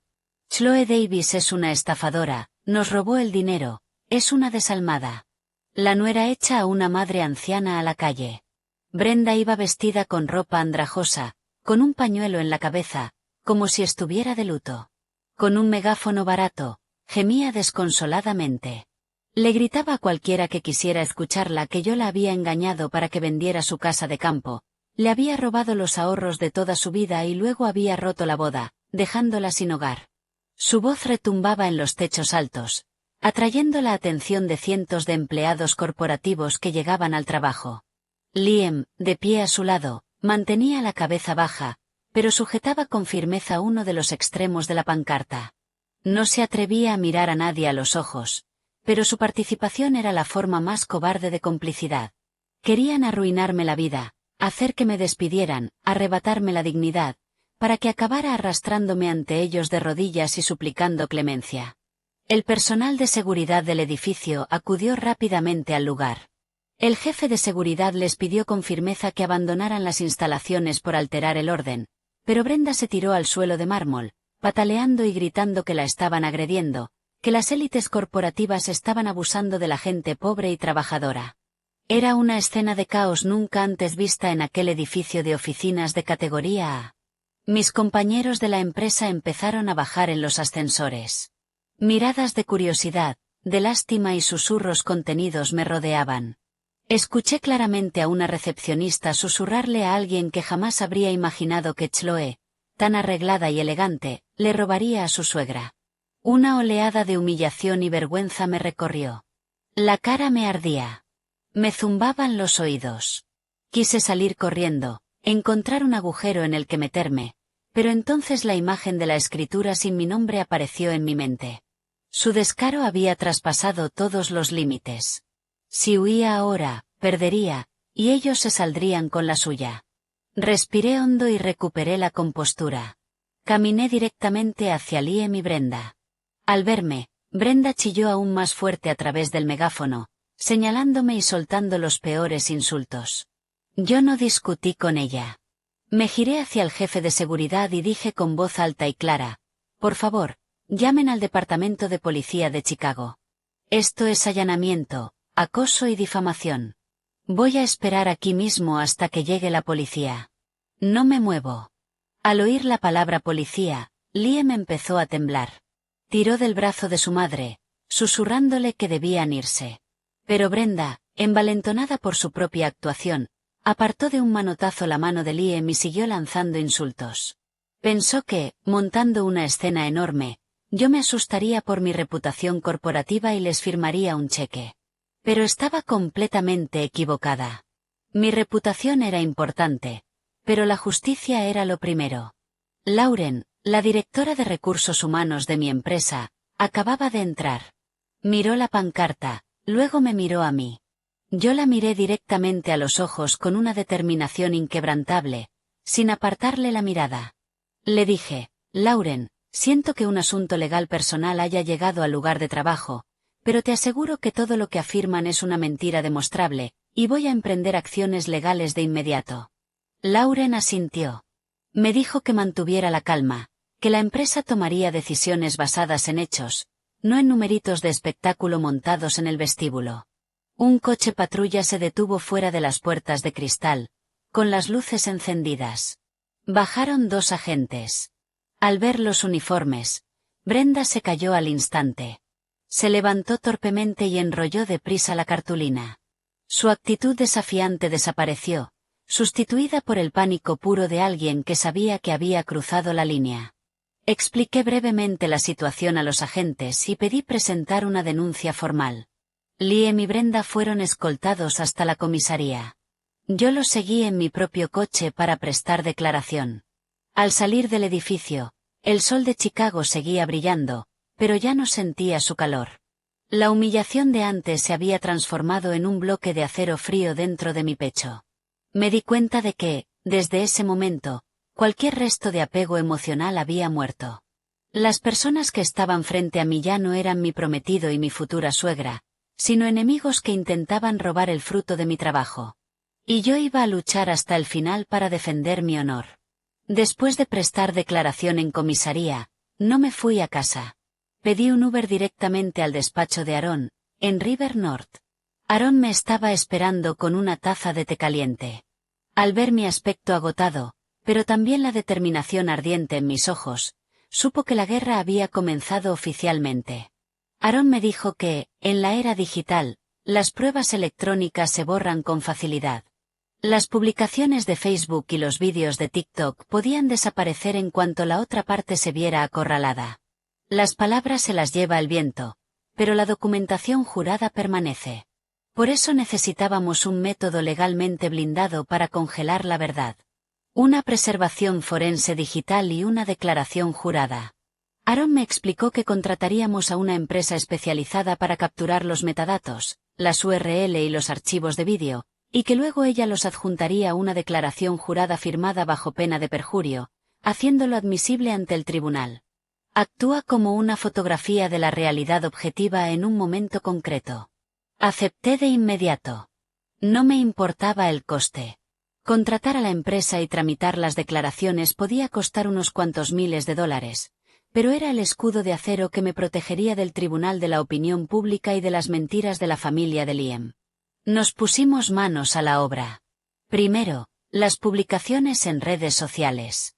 El técnico forense grabó mi pantalla mientras yo navegaba hasta las cuentas de TikTok y Facebook que difundían los vídeos difamatorios. Registraron cada URL, cada comentario malicioso, cada contador de compartidos. Capturaron los metadatos, imprimieron las capturas y las prepararon para su incorporación como prueba. Después, los mensajes amenazantes de Liam. Los mensajes, con lenguaje vulgar y amenazas de arruinarme y hacer que me despidieran, quedaron meticulosamente registrados. El técnico anotó el número del remitente, la hora y el contenido exacto. Y por último, y lo más importante, yo había conseguido las grabaciones de las cámaras de seguridad del vestíbulo del edificio de mi oficina. Yo había hablado con la administración del edificio, y colaboraron por completo, facilitándome el archivo MP4 en el que se veía a Brenda y a Liam con su pancarta, gritando y montando un escándalo aquella misma mañana. Ese vídeo era una prueba irrefutable de acoso y alteración del orden público. El proceso duró 3 horas. Cada página fue notariada y reunida en un grueso archivador legal. Al sostener aquel expediente tan pesado, me sentí infinitamente más segura. Eso no era solo papel. Era verdad certificada. Aunque Brenda borrara el vídeo o negara sus palabras, aquellas declaraciones juradas la obligarían a admitir su culpa delante de un juez. Aaron me dio una palmada en el hombro, con los ojos llenos de confianza. Me dijo que el siguiente paso sería nuestro contraataque más contundente. No solo íbamos a defendernos, íbamos a atacar su punto débil, su codicia y su ignorancia de la ley. Miré por la ventana del despacho. El cielo se había oscurecido. Unas nubes negras anunciaban una fuerte tormenta que llegaba desde el lago Michigan, pero yo ya no le tenía miedo a las tormentas. Tenía paraguas, impermeable y lo más importante, conocía el camino de vuelta a casa, un camino llamado justicia. Sabía que Liam y Brenda probablemente estarían regodeándose en algún sitio, creyendo que me habían humillado en el trabajo, pero no tenían ni idea de que su numerito estúpido acababa de entregarme la prueba más valiosa para acorralarlos legalmente. A la mañana siguiente, siguiendo una citación del Departamento de Policía de Chicago, de los detectives que llevaban la denuncia por acoso, llegué a la comisaría a las 8 en punto de la mañana. Una comisaría siempre es solemne y fría. Impone respeto. Fui acompañada por Aaron. Llevar representación legal garantizaba que los detectives trataran el asunto con el máximo rigor. 15 minutos después, entraron Liam y Brenda. Muy al contrario del desafío que mostraron el día anterior, hoy tenían un aspecto lamentable. Liam llevaba un polo arrugado y tenía unas ojeras marcadas. Seguramente no había dormido en toda la noche por la ansiedad. Brenda seguía con aquella ropa andrajosa, aferrada a su bolso. Caminaba encorvada, mirando de reojo con una mezcla de astucia y miedo. El detective principal, un hombre de mediana edad, de rostro severo y voz áspera, nos hizo pasar a una sala de interrogatorios. Sobre su mesa estaba el archivador con la prueba preservada y las declaraciones juradas que Aaron había enviado por mensajero la noche anterior, junto con el informe del incidente redactado por la seguridad de mi edificio. El detective empezó interrogando a Brenda sobre el altercado público y el acoso en mi lugar de trabajo. Al principio, Brenda intentó negarlo todo. Gritó que era mi suegra, que tenía derecho a disciplinar a su nuera, que le habían robado su dinero y que solo estaba intentando recuperarlo. Afirmó que era un asunto de familia y que la policía no tenía por qué meterse. El detective golpeó la mesa metálica con la mano, haciendo que Brenda se sobresaltara y se callara al instante. Con voz dura, le expuso la realidad. Le dijo claramente que, en primer lugar, como Chloe y Liam no estaban casados, la ley no reconocía ninguna relación de suegra. No existe ningún derecho legal a disciplinar a nadie con pancartas difamatorias en el vestíbulo de un edificio corporativo. Eso se considera allanamiento, acoso y alteración del orden público según la ley de Illinois. El detective giró la pantalla de su portátil hacia Brenda. El vídeo en el que ella pataleaba en el suelo y gritaba se veía con una claridad perfecta. Señaló el grueso archivador de declaraciones juradas y dijo que toda la prueba estaba documentada. Si Chloe decidía presentar cargos penales o interponer una demanda civil por causar intencionadamente angustia emocional, Brenda podía enfrentarse a pena de cárcel, multas elevadas y antecedentes penales. Al oír las palabras pena de cárcel y antecedentes penales, a Brenda se le borró el color del rostro. Empezó a temblar y miró a Liam buscando ayuda. Pero Liam estaba encogido en una esquina como una tortuga, sin atreverse a decir ni una palabra. La cobardía de un hombre completamente dependiente de su madre se veía más clara que nunca. El detective continuó con la advertencia. Afirmó que publicar información falsa en redes sociales para dañar la carrera profesional de alguien también constituye difamación civil. Si no lo retiraba todo de inmediato y no emitía una rectificación, la policía agravaría los cargos por acoso. En ese momento, la terquedad de Brenda se vino abajo. Rompió a llorar. Pero no era el llanto de una víctima. Era el llanto del puro terror. Juntó las manos, suplicándole clemencia al detective. Dijo que ella solo era una mujer de campo que no entendía de leyes, que alguien le había dado malos consejos. Se volvió hacia mí intentando agarrarme la mano para suplicar, pero Aaron se interpuso rápidamente entre las dos. Al final de la reunión, Brenda y Liam se vieron obligados a firmar una orden formal de cese y desistimiento, vinculante legalmente, por la que debían detener cualquier tipo de acoso, eliminar todos los vídeos y publicaciones difamatorias de Internet y mantenerse a una distancia mínima de 500 pies de mi vivienda y de mi lugar de trabajo. Además, les impusieron una fuerte sanción por alteración del orden público. Con la orden firmada de cese y desistimiento en la mano, con la firma temblorosa de Liam y el sello de la comisaría, salí a la calle. El cielo de Chicago, después de la tormenta de la noche anterior, estaba despejado y de un azul brillante. Llené mis pulmones de aire fresco, de libertad. Había ganado la primera ronda de la batalla legal. Había utilizado la ley para silenciar a los difamadores, para obligarlos a retroceder, pero sabía que eso era solo la punta del iceberg. El verdadero problema, los $280.000 que había invertido y la titularidad del piso, seguía sin resolverse.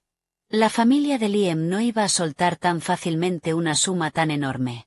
Intentarían cualquier truco para liquidar el activo. Tenía que moverme más rápido que ellos. Aaron me miró y asintió. Nos entendimos sin hablar. Nuestra siguiente parada era el tribunal del circuito del condado de Cook. Esa misma tarde, Aaron y yo llegamos al juzgado del Daley Center. Aaron llevaba un enorme maletín con la demanda civil meticulosamente redactada durante varias noches sin dormir. Era una demanda por enriquecimiento injusto, fideicomiso constructivo y fraude. Detallaba todo el flujo del dinero utilizado para comprar la propiedad, acompañado de todas las pruebas, extractos bancarios, el contrato original de compraventa, las declaraciones juradas de prueba digital, los mensajes y la escritura. Sin embargo, presentar la demanda era solo el primer paso. La parte más crítica, como me explicó Aaron, era presentar una solicitud urgente de lis pendens, es decir, un aviso de litigio pendiente, y una orden de restricción temporal. Aaron me explicó que un juicio civil en Illinois puede alargarse durante meses, incluso años. Durante ese tiempo, si no hacíamos nada, Liam y Brenda, como titulares registrales, podían vender el piso a un tercero desprevenido o pedir un gran préstamo hipotecario sobre la vivienda, quedarse con el dinero y desaparecer. Si eso ocurría, aunque yo ganara el juicio, la sentencia no sería más que un trozo de papel, porque ya no quedaría ningún bien del que cobrar. Obtendría una victoria moral, pero quedaría arruinada económicamente. Por eso, el objetivo vital era inmovilizar la propiedad de inmediato, pidiéndole al juez que dictara una orden que prohibiera la venta o el gravamen del bien en disputa. Presentamos la demanda ante el secretario del tribunal. Después de pagar las elevadas tasas judiciales, fuimos al despacho del juez de guardia para medidas urgentes. Aaron expuso con urgencia el riesgo de fuga patrimonial de los demandados. Como prueba presentó un mensaje de texto que Brenda le había enviado a un conocido común, en el que decía que estaba buscando un comprador en efectivo para vender el piso rápido y salir de aquel lío. Esa era la prueba definitiva que hacía falta para convencer al juez del peligro inminente. El juez examinó el expediente con atención. Según el procedimiento civil de Illinois, dada la abrumadora prueba de mi aportación económica y la amenaza de disipación del activo, el juez concedió la solicitud. Yo debía depositar una fianza, una suma de dinero retenida por el tribunal para garantizar que mi reclamación se había presentado de buena fe. Transferí el dinero de la fianza al secretario judicial aquella misma tarde. Todo ocurrió a una velocidad vertiginosa. Estaba compitiendo contra el reloj. Un día, incluso una sola hora de retraso, y Liam podría estar en una oficina de títulos firmando la venta del piso a otra persona. A la 1 de la madrugada del día siguiente, recibí una llamada de Aaron. Su voz estaba eufórica. Lo conseguimos, Chloe. El juez firmó la orden de restricción temporal, y el Independence ya ha quedado inscrito oficialmente en el registro del condado. La propiedad está congelada. Solté un enorme suspiro de alivio y dejé caer la cabeza sobre el escritorio. El piso había quedado bloqueado.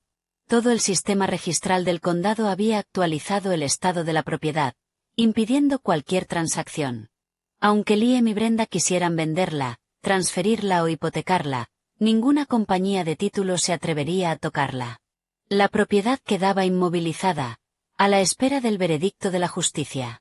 Me imaginé la cara de madre e hijo cuando inevitablemente intentaran ponerla a la venta con una inmobiliaria, solo para que les dijeran que legalmente era radiactiva. Probablemente creían que solo por tener sus nombres en la escritura tenían poder absoluto. No se daban cuenta de que la ley tiene herramientas poderosas para proteger la equidad, para proteger a quienes ven sus derechos pisoteados. La trampa que me habían tendido se había cerrado ahora sobre ellos. Según el procedimiento civil en Estados Unidos, antes de que un caso llegue a juicio completo, los tribunales suelen exigir que las partes intenten una mediación para llegar a un acuerdo. Un mes después de presentar la demanda, nos citaron en el despacho de una mediadora, en el centro. Entré en la sala de conferencias con paso seguro. Aaron caminaba justo a mi lado. Al otro lado de la mesa de caoba ya estaban sentados Liam y Brenda. Tenían un aspecto muchísimo más demacrado después de un mes con su principal activo congelado y viviendo con la ansiedad constante encima. La mediadora era una mujer mayor, de rostro amable y voz suave. Comenzó la sesión analizando la situación y aconsejando a ambas partes que encontraran un punto medio para evitar un juicio largo, costoso y agotador. Cuando llegó el turno de Brenda para hablar, se incorporó con la misma vieja actitud desafiante de siempre. Señora, dijo, el dinero que Chloe le dio a mi hijo fue un regalo voluntario para ganarse a su futura suegra. Un regalo voluntario para ayudar a la nueva pareja a empezar. Una muestra de amor. Si es un regalo, no se puede pedir de vuelta solo porque ella haya cambiado de idea y haya roto el compromiso. Este piso está a nuestro nombre. Es nuestro. ¿Por qué deberíamos devolver nada? Sentí que la sangre me hervía. La idea de regalar casi $300,000 como si fuera una dote para mi suegra era absurda. Pedí hablar. Con calma, expuse mis pruebas. Señora mediadora, señora Jenkins, nadie entrega $300,000 como dote en la América actual. En los conceptos de las transferencias dejé muy claro: compra del piso, pago a la promotora. En ningún sitio escribí regalo ni donación. Legalmente, esto es una aportación de capital destinada a formar un bien común matrimonial. El compromiso se rompió, por lo tanto, la aportación de cada parte debe ser devuelta. Esa es la ley de la equidad. Liam, sentado al lado de su madre, mantenía la cabeza agachada. Él sabía mejor que nadie que lo que yo decía era verdad, pero su codicia y su cobardía le impedían abrir la boca y admitirlo. Su silencio era una forma despreciable de complicidad. La mediadora se volvió hacia Liam. Señor Jenkins, usted recibió directamente esos fondos en su cuenta. ¿Tiene algo que decir? ¿Reconoce que ese dinero era de la señora Davis para comprar la vivienda? Liam tartamudeó, mirando de reojo a su madre. Brenda le lanzó una mirada de muerte advirtiéndole que no hablara. Liam murmuró: creo que mi madre tiene razón. Chloe me dio ese dinero para que construyéramos una vida juntos. Si ya no estamos juntos, bueno, pues así son las cosas. La respuesta de Liam hizo que la mediadora negara con la cabeza, decepcionada. Debería pensárselo muy bien, le aconsejó. El rastro documental del dinero es cristalino. Si esto llega a juicio, los honorarios de abogados serán astronómicos, y la parte que pierda puede ser condenada a pagarlos íntegramente, sin contar los intereses previos a la sentencia. Aconsejo seriamente a los demandados que encuentren una forma de devolverle a la demandante la suma principal para que puedan conservar la propiedad. Pero Brenda se mantuvo firme. Yo no tengo ese dinero. El efectivo de la venta de mi casa de campo me lo gasté pagando mis propias deudas. Este piso es mío. ¿Quién me lo va a quitar? Que el juez decida lo que quiera. Yo no voy a pagar ni un solo céntimo. La actitud terca y nada colaboradora de Brenda hizo fracasar la mediación. La mediadora suspiró y firmó el documento declarando que no había acuerdo posible. Explicó que el caso volvería ahora al calendario judicial para un juicio sin jurado ante el juez. Firmé los papeles sin sentir ni una pizca de decepción. Ya me lo esperaba. Con personas tan cegadas por la codicia como ellos, apelar a la moral no servía de nada. Solo una sentencia firme y la ejecución forzosa del Estado podrían obligarlos a escupir lo que se habían tragado. Al salir de la sala, Brenda intentó lanzarme una última pulla. Tanto pleito para nada, niña. Te vas a quedar con los bolsillos vacíos. Le dediqué una leve sonrisa y no respondí. Miré a Liam por última vez con la frialdad que se reserva para un desconocido absoluto. Sentí lástima por él, un hombre adulto sin carácter, que había permitido que la codicia de su madre lo arrastrara por el camino de la deshonra y la ruina legal. El juicio que se acercaba lo dejaría todo al descubierto. Yo estaba lista para la batalla final. La justicia puede ser lenta, pero siempre llega. La mañana del 15 de mayo de 2026, el cielo de Chicago estaba gris pizarra, dejando caer una lluvia fina y fría. Bajé de un Uber frente al Alexander J. Daley Center sintiendo una extraña paz. Aquel día era el juicio sin jurado sobre el litigio por la propiedad. Después de meses de espera, de reunir pruebas y de soportar ataques, había llegado el momento del veredicto. La sala 302 estaba bastante llena. Además de nosotros, había varios estudiantes de derecho y observadores curiosos por el extraño caso de la suegra y la nuera peleando por un ático de lujo, una historia que había corrido bastante por algunos círculos jurídicos locales. Me senté en la mesa de la parte demandante junto a Aaron. Al otro lado del pasillo, en la mesa de la defensa, Liam y Brenda estaban sentados, encogidos sobre sí mismos. Brenda había perdido aquella arrogancia desafiante. Tenía el rostro demacrado y los ojos hundidos, reflejando una ansiedad profunda. Liam mantenía su vieja costumbre de mirar fijamente sus zapatos, evitando el contacto visual a toda costa. A las 9 en punto, el alguacil ordenó a todos que se pusieran en pie. El honorable juez Thomas entró con su toga negra. El ambiente en la sala se volvió absolutamente solemne. Después de identificar a las partes, el juez dio comienzo al procedimiento. Le pidió a mi abogada que presentara nuestro caso. Aaron se puso de pie y, con voz clara, explicó cada transferencia, La intención de comprar la vivienda de cara al matrimonio y el engaño de los demandados al poner la escritura secretamente a su nombre. Cuando Aaron presentó la prueba, brilló de verdad. No se limitó a enseñar los extractos bancarios, sino que sacó una prueba demoledora que dejó la sala en silencio absoluto. Eran los formularios salariales y las declaraciones federales de impuestos del IEM de los 3 últimos años, que Aaron había obtenido mediante requerimiento durante la fase de prueba. Con voz firme, Aaron demostró ante el tribunal que los ingresos brutos medios del IEM apenas alcanzaban los $55.000 al año. Después de impuestos y del alto coste de vida en Chicago, era matemáticamente imposible que hubiera ahorrado cientos de miles de dólares en efectivo para comprar un ático de lujo.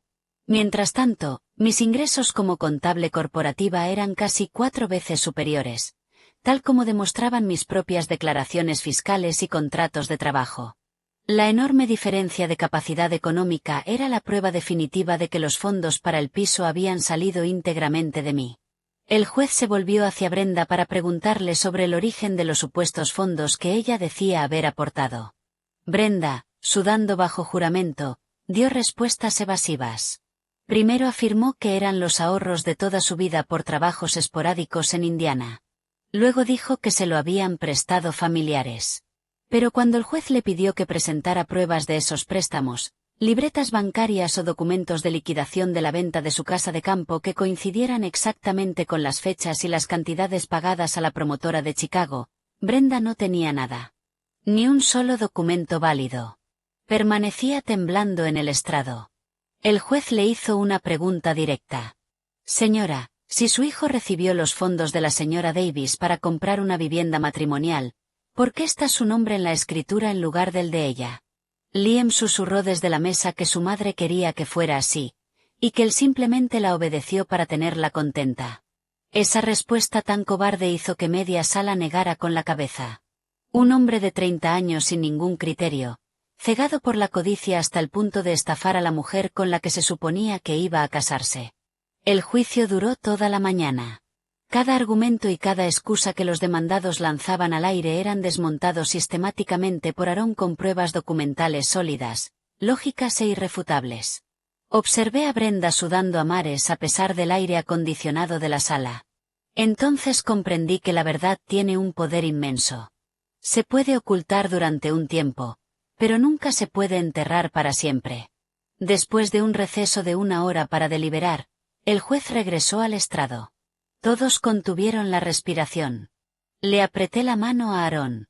El corazón me latía con fuerza, pero estaba lleno de esperanza. El juez se ajustó las gafas y leyó su fallo. Su voz resonó con claridad por toda la sala revestida de madera. Tras revisar la prueba documental y los testimonios presentados, este tribunal considera que existen motivos más que suficientes para determinar que la suma de $280.000 utilizada para la compra del inmueble y su mobiliario era propiedad exclusiva e individual de la demandante, Chloe Davis. El hecho de que los demandados, Liam Jenkins y Brenda Jenkins, figuren como titulares en la escritura sin poder demostrar una aportación económica equivalente constituye un caso de manual de enriquecimiento injusto y fraude constructivo. El tribunal rechaza de manera categórica el argumento de los demandados de que esos fondos fueron un regalo. El tribunal considera que la transferencia del dinero por parte de la señora Davis se hizo en contemplación del matrimonio, con el fin de constituir un bien matrimonial conjunto. Dado que la condición del matrimonio no llegó a cumplirse, la parte receptora tiene la obligación legal y equitativa de restituir los fondos a quien los transfirió. En cuanto a la reclamación por daños e intereses, el tribunal concede la solicitud de la demandante. Se aplicarán los intereses legales previos a la sentencia durante el periodo en que los fondos fueron retenidos indebidamente. El juez bajó la vista hacia los demandados. Por la presente, se dicta sentencia a favor de la demandante, Chloe Davis. Los demandados, Liam Jenkins y Brenda Jenkins, son declarados conjunta y solidariamente responsables de pagar a la demandante la suma principal de $280.000, más los intereses legales y unos daños calculados en $80.000, para un total de $360.000. Además, el tribunal impone un fideicomiso constructivo sobre la propiedad y mantiene tanto el lispendens como la prohibición de vender el inmueble hasta que los demandados satisfagan esta sentencia en su totalidad. Las costas del procedimiento y unos honorarios razonables de abogado se conceden a la demandante. El golpe del mazo del juez resonó, poniendo fin al juicio. Rompí a llorar de felicidad y abracé con fuerza a Aarón. Eran lágrimas de pura alegría, de victoria. Se había hecho justicia. Toda la humillación y el sufrimiento de los últimos meses habían quedado lavados. Al otro lado de la sala, Brenda se dejó caer en su pesada silla de madera, con la cara blanca como un fantasma. Se tapó el rostro y empezó a sollozar, maldiciendo su suerte. Liam se quedó paralizado como una estatua, mirando al frente con la vista perdida. Habían perdido de forma aplastante. No solo tenían que devolver hasta el último dólar, sino que además cargaban con enormes penalizaciones por intereses y con mis honorarios legales. La cifra total rozaba los $400.000, un precio inimaginablemente alto por su codicia sin fondo. Salí del juzgado con la cabeza bien alta. Mis padres me estaban esperando en el pasillo de mármol. Mi padre me abrazó, dándome unas palmadas firmes en la espalda. Mi madre no podía dejar de llorar de alegría mientras me apretaba las manos. Mi familia había ganado, no solo económicamente, sino moralmente. Habíamos demostrado que, por muy astutos que se crean los malvados, la ley y la razón terminan poniéndose del lado de la gente honrada. La sentencia quedó firme 30 días después, ya que Liam y Brenda no presentaron ningún recurso. Probablemente sabían que, con una prueba tan abrumadora en su contra, apelar solo les costaría más dinero en abogados. Sin embargo, ganar una sentencia es una cosa. Cobrar el dinero es otra muy distinta. Es ese proceso agotador que los abogados conocen como ganar la batalla, pero no la guerra. Como era previsible, madre e hijo recurrieron a tácticas dilatorias. Afirmaban que no tenían liquidez y seguían esquivando el asunto. No me sorprendió. De inmediato le pedí a Aarón que solicitara una orden de ejecución para hacer cumplir la sentencia. El departamento del sheriff del condado de Cook gestiona estos asuntos con rigidez. Después de notificarles la orden de ejecución y no recibir ningún pago voluntario, el tribunal ordenó el embargo y la incautación del bien que garantizaba la deuda, el ático de lujo en el que vivían Liam y Brenda. El día en que los agentes del sheriff fueron a colocar en la puerta del ático el llamativo aviso rojo de embargo y venta, los vecinos se reunieron en el pasillo para presenciar el espectáculo. Brenda estaba tan avergonzada que ni se atrevió a asomar la cabeza.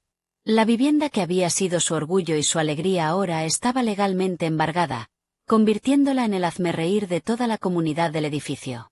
El agente le explicó el procedimiento a Brenda a través de la puerta entreabierta. La propiedad sería tasada y vendida en una subasta pública del sheriff para satisfacer la deuda que me debían. El problema era que el mercado inmobiliario del centro de Chicago en 2026 estaba lento, con unos tipos de interés altos que estaban ahogando la liquidez. Si la propiedad salía a subasta forzosa, el precio de salida sería bastante inferior al valor de mercado. Y si no aparecían compradores dispuestos a pujar alto, se vendería por una miseria. Aarón ya me había explicado antes que un piso comprado por $500.000 quizás solo alcanzaría $350.000 en una subasta del sheriff. De ese dinero, después de descontar las costas judiciales, las tasas de subasta y el saldo pendiente de la hipoteca original, lo que quedara iría para mí. Es decir, madre e hijo no solo perderían la casa. Seguirían debiéndome decenas de miles de dólares por la diferencia pendiente. Quedarían completamente arruinados, sin hogar y enterrados bajo una deuda imposible de asumir. Al oír la explicación de la gente, Brenda entró en pánico ciego. Se dio cuenta de que, si dejaba que la casa saliera a subasta, lo perdería absolutamente todo. Ya había vendido la casa de campo de Indiana. Si perdía también ese ático, ¿dónde iban a vivir en una ciudad tan cara como Chicago? Su codicia la había llevado a un callejón sin salida. El terror estaba grabado en su rostro envejecido. Empezó a suplicarle a la gente que les diera unos días más para conseguir el dinero. El agente negó con la cabeza y le dijo que la ley no concede prórrogas arbitrarias. El plazo para pagar voluntariamente había expirado hacía tiempo. Si la cantidad total no se transfería a la cuenta de depósito judicial en un plazo de 10 días, el proceso de subasta comenzaría oficialmente. Yo seguía todo aquello a través de las actualizaciones de Aarón, sin sentir la menor compasión. Les di la oportunidad de mediar, de resolverlo amistosamente, pero la rechazaron por pura avaricia. Ahora tenían que enfrentarse a la realidad brutal de la ley y de las finanzas. Era la lección más cara de sus vidas, y se veían obligados a aprenderla. Esos 10 últimos días de margen fueron una auténtica agonía para la familia de Liam. Por lo que supe a través de conocidos comunes, Brenda iba de un lado para otro como pollo sin cabeza. Llamó a todos sus familiares de Indiana suplicando préstamos, pero todos se negaron. La infame historia de cómo había estafado a su futura nuera se había extendido por todo su condado rural. Nadie se atrevía a prestarle ni un céntimo sabiendo que era una ruina andante. Liam estaba desesperado. Sus amigos del trabajo lo evitaban en cuanto se enteraron de que estaba ahogado en deudas y sin ninguna forma de salvar su casa. Sin otras opciones, su madre, la brillante Brenda, recurrió al peor escenario posible, los prestamistas depredadores. Contrató un enorme préstamo de alto riesgo con prestamistas turbios, a unos intereses abusivos dignos de usureros. Su plan era conseguir el dinero para pagarme, detener la subasta y luego ya verían cómo salir de esa. Tal vez pensaba que más adelante podría vender el ático en el mercado abierto para pagarles a esos usureros, pero al menos no lo perdería inmediatamente en una subasta de embargo. El día del pago, Aarón y yo llegamos puntuales a la sucursal de Chase Bank en el Loop. Brenda y Liam también estaban allí, acompañados por 2 hombres enormes y tatuados, con trajes baratos, los matones de los prestamistas, presentes para supervisar la operación y asegurarse de que el gravamen quedara inscrito sobre la propiedad. La escena era irónica y profundamente humillante. En la ventanilla, Liam firmó la autorización de la transferencia con las manos temblorosas. Brenda, a su lado, con gesto torcido, mascullaba maldiciones entre dientes. De pronto se giró hacia Liam y le soltó: «Todo esto es culpa tuya, por idiota y por escuchar a esa corporativa. Mira dónde estamos ahora. Menudo desastre». Liam no se quedó callado. Le gritó a su madre allí mismo, en mitad del vestíbulo del banco: «Cállate. Fuiste tú quien me metió en esto. Fuiste tú quien quiso la casa a tu nombre, quien quería controlarlo todo. ¿Y ahora de quién es la culpa, eh? Estamos hundidos y ahora estamos pagando el precio». Madre e hijo estallaron en una pelea a gritos que hizo que todos los clientes y empleados del banco se quedaran mirando. Yo permanecí allí en silencio, dándole un sorbo a mi café helado, totalmente impasible. El sagrado vínculo entre madre e hijo que habían utilizado como escudo se había desintegrado por completo bajo la presión del dinero. Se estaban despedazando entre ellos como animales heridos. Sonó un aviso en mi iPhone. Una notificación de mi aplicación bancaria me alertó de que mi saldo disponible había aumentado en $360.000, una cifra enorme, el fruto de 10 años de trabajo, más la compensación por todo lo que me habían hecho pasar.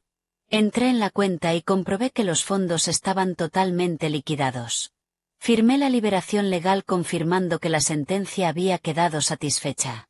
Aarón presentó oficialmente ante el tribunal la cancelación de la sentencia, levantando el lispendens. El ático volvía técnicamente a quedar bajo el control de Liam y Brenda, pero yo sabía que su alegría por conservar la casa duraría poco. Con ese préstamo usurero y sus intereses compuestos asfixiantes, su pesadilla no había hecho más que empezar. Cada mañana al despertarse tendrían que enfrentarse a una deuda cada vez mayor y a la presión de auténticos tiburones del dinero. Me levanté, me alisé la blazer y sonreí mientras le daba las gracias a Aarón. No miré ni una sola vez a Liam ni a su madre. Salí del banco, dejando atrás sus gritos y reproches tras las pesadas puertas de cristal. Había recuperado lo que era mío. Mi vida, a partir de ese momento, pasó a una página nueva, limpia y deslumbrantemente luminosa. Un año después del juicio, Chicago se preparaba para la Navidad. El aire era helador, pero los días estaban soleados y dorados. Yo estaba sentada en un restaurante de altura en el centro, contemplando el skyline cubierto por una ligera capa de nieve. El paisaje seguía siendo hermoso, pero mi estado mental era totalmente distinto, sereno y completamente libre. Ese día había invitado a mis padres y a la familia de Aarón para celebrar el cierre de la compra de mi nuevo hogar. Sí, compré otro lugar. Pero esta vez no era un gigantesco ático de 3 habitaciones cargado de presión y expectativas. Compré un loft industrial acogedor y precioso en West Loop, a poca distancia de los mejores restaurantes de Chicago y de mi oficina. La escritura estaba a mi nombre y solo a mi nombre. Chloe Davis. Sin copropietarios, sin compartir con nadie. Del dinero que gané en el acuerdo, después de devolverles a mis padres los $50,000, aunque intentaron negarse, se los transferí en secreto a una cuenta de inversión a nombre de mi padre. Utilicé una parte para dar una fuerte entrada por este loft. El resto lo invertí en fondos indexados y en un pequeño negocio paralelo. Mis padres habían subido desde Indiana en coche. Al ver el loft, más pequeño pero infinitamente más cálido, decorado exactamente a mi gusto, estaban radiantes. Mi madre sonrió y dijo, no importa si la casa es una mansión o un estudio. Lo que importa es que es tuya, que aquí mandas tú. Así comes bien y duermes tranquila, cariño. Aarón levantó su copa de Pinot Noir y brindó por mí, la nueva propietaria. Después de la tormenta llega la calma. Mírate ahora. Estás radiante. Todos chocamos las copas. Las risas se mezclaron con el suave jazz que sonaba de fondo. Me sentía completamente, profundamente feliz. Había aprendido a quererme, a valorar lo que valgo y a comprender que, para que una mujer moderna sea de verdad feliz, tiene que ser ferozmente independiente y autónoma. En mitad de la cena, apareció una notificación de Facebook. Un amigo común de la universidad me había enviado una actualización sobre Liam. La abrí por pura curiosidad morbosa. En la foto adjunta, Liam se veía demacrado y agotado, con un delantal puesto, recogiendo mesas en un restaurante barato de las afueras. Según lo que se comentaba, después de pedir aquel dinero a los usureros para pagarme, no pudieron hacer frente a las cuotas mensuales abusivas de los intereses depredadores. Se vieron obligados a malvender el ático de lujo con pérdidas enormes solo para evitar que los usureros les rompieran las piernas. Después de la venta y de pagar las deudas, no les quedó absolutamente nada. Brenda, destrozada por la pena de haberlo perdido todo, enfermó gravemente y tuvo que volver a Indiana, donde vivía en una caravana destartalada, dependiendo de la caridad de unos familiares resentidos. Liam se había casado deprisa y corriendo con una chica de su pueblo a la que su madre le había impuesto, pero como estaban completamente arruinados, no dejaban de pelearse. Ahora iba y venía a los suburbios de Chicago para trabajar como camarero solo para sobrevivir, pagar las facturas médicas de su madre y soportar el peso aplastante de vivir al día. Miré la foto sin sentir odio, ni tampoco una alegría cruel por su desgracia. Solo sentí una breve punzada de lástima. El karma en esta vida actúa rápido, y es despiadado. Lo tenían todo, un ático precioso, un futuro prometedor, una futura nuera leal y con ingresos altos. Pero su propia codicia y sus pequeños cálculos maliciosos lo destruyeron todo, hundiéndolos en el abismo.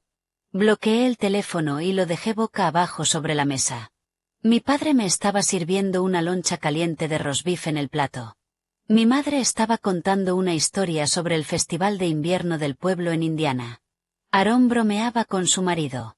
Esos rostros queridos, esas sonrisas sinceras, ese era mi verdadero tesoro. El activo más valioso de todos.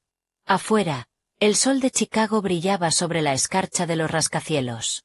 El latido vibrante de la ciudad seguía su curso. Respiré hondo el aire frío y sonreí. La tormenta había pasado, dejándome un cielo azul, limpio e infinito. Sabía que me esperaba un futuro brillante y yo, Chloe Davis, por fin estaba lista para vivir la vida más espléndida de mi existencia.